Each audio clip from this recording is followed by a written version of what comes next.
Alright, so I've had the Samsung Galaxy A51 for about 2 months, and in that time, I've had the chance to really get down to the nitty-gritty and figure out all the things that make this phone good, and all the things that make it not so good. This is one of Samsung's budget to mid-range phones, and in some areas, it kind of shows. But other areas of this phone makes it feel like Samsung just plucked great features from their top-end, most expensive phones and just slapped it onto this one, and I am A-okay with that.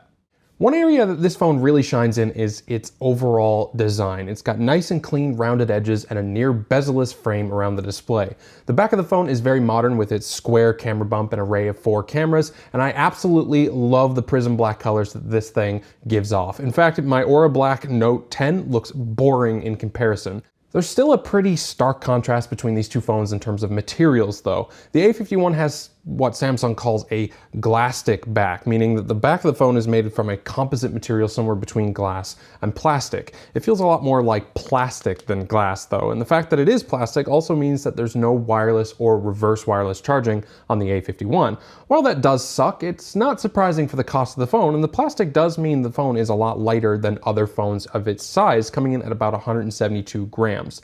The durability of the plastic also seems to hold up well, given I've kept it out of its included TPU case for pretty much the whole time that I've had it, and I don't see any scratches whatsoever. Around the plastic sides of the phone, we've got a USB-C port for 15 watts of fast charging, and thankfully, a headphone jack. There's also a speaker grill down here for the mono speaker. It's pretty darn loud, but it doesn't sound the greatest. Samsung seems to have reserved its much better stereo speakers for their flagship devices like the Note and S series phones. On the sides of the phone, we have a power button and volume rocker and a dual SIM card slot with micro SD expansion. That's something that not even my Note 10 has, and that phone costs like 4 times as much.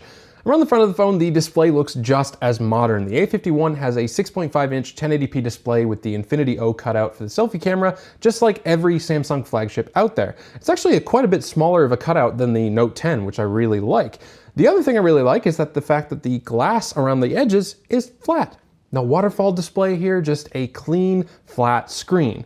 Underneath the bottom half of the display sits a under the display fingerprint reader, which is a very nice addition at this price point, but does have its own set of issues, which we'll talk about in just a bit. The display in general is one of the strong points of this budget/mid-range phone. It can get nice and bright, and it's plenty sharp at 1080p. Colors are set to vivid out of the box, but I prefer the more accurate and natural look of, well, natural.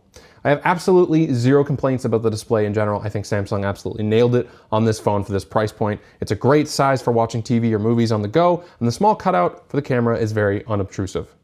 Another very strong point for this phone is actually the camera system. This is one I really didn't expect. I fully expected for the cameras on this thing to be trash, but they just aren't. In fact, the A51 has one of the best set of cameras I've ever seen on a phone that's this cheap. At least for photography. The array on the back has 4 components: an ultra-wide, a standard, and a macro lens, as well as a time-of-flight sensor. Photos for the most part come out nice and clean, and the addition of a time-of-flight sensor makes it very easy to take photos with a natural background blur around subjects. Generally, the colors looked great, but I found they tended to look a little bit desaturated. The macro camera is pretty cool too. I'm not used to being able to get really up and close and personal with subjects, and it creates a cool perspective for certain shots. The selfie camera isn't the best I've seen, but it's also definitely not the worst and can do very well in most circumstances. The video on this phone is where the camera system starts to fall apart and the price of this phone becomes much more apparent. While the ultra-wide, standard, and selfie cameras can all shoot 4K 30 FPS, video stabilization is not supported in 4K, and I found that the camera hunted for focus a lot. The video footage just isn't the cleanest either. It's no iPhone 11 or Samsung S20. But again, that can be forgiven. This isn't a flagship phone after all. Alright, so you're with me so far. It all sounds well and good, right? Well, now we've hit the point where I dash your hopes and dreams of finding the perfect cheap phone, because this phone is not perfect. Nuh-uh. Nope. The biggest area where this phone fails is one of the areas that I consider to be the most important: the overall performance and speed of the phone. The A51 runs an Exynos 9611 and 4 gigs of RAM, and if those numbers don't mean anything to you, don't worry, because they don't mean much to me either. But they roughly equate to the performance of a Samsung S7, which is a 4-year-old phone. And to be completely honest with you guys, because that's what I'm here to do, to give you my honest opinion, it feels like an older Android phone. For the first couple of weeks, everything was just fine. There were a few little hiccups and glitches here and there, but it didn't feel all that slow.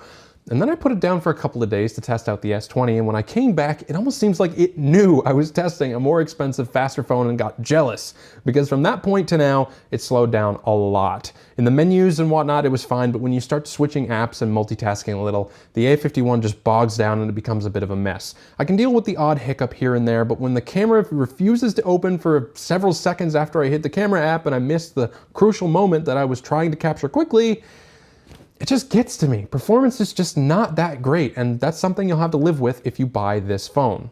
It does have a saving grace though, another card up its proverbial sleeve, if you will. Because this has a 1080p display and a low power Exynos chip, battery life is great with the included 4000 mAh battery inside. Wouldn't be unreasonable to say that you could even get a full 2 days out of this phone if you're not using it all the time. It does suffer from some battery drain on standby though. As you can see from this test, it was losing about 1 to 2% every hour every time the phone was just sitting there idly. Now, I promised I'd get back to the fingerprint reader, so here we are. It's cool technology, and I really like that Samsung is trickling down that display tech to their more budget-friendly phones. But to be honest with you, I wish they hadn't put it on the A51. Yeah, it's cleaner, but a rear-mounted physical fingerprint reader is a tried and true piece of tech, and it's way faster and more accurate. The under-the-display fingerprint reader on the A51 is just too slow and too inaccurate for my liking. If I had to guess a success to failure rate, it'd probably be in the ballpark of like 75 to 80%, as in, this phone only accurately reads my fingerprint 3/4 of the time, and it failed that just then. And I removed my fingerprint and re-registered it several times. It just doesn't like my thumbs. One last gripe I've had with this phone is with the vibration motors. I'm not sure if it's because the phone is more plastic than metal and it makes a rattle or something, but this thing makes more noise when it vibrates than it should. In fact, I'm more likely to hear the vibration than feel it, and I don't like that at all.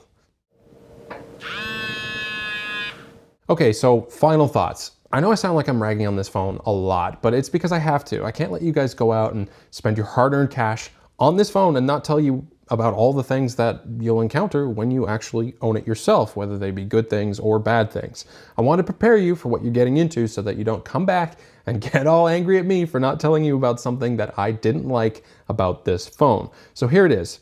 The A51 is a budget-friendly phone that's got a very modern design, a great display, and an excellent set of cameras, but it falls behind with its slow performance and even slower feeling fingerprint reader. For around 300-ish bucks, it's a phone to consider, but unless you're more of a casual phone user, I'd save your money for a more expensive device that will annoy you a lot less.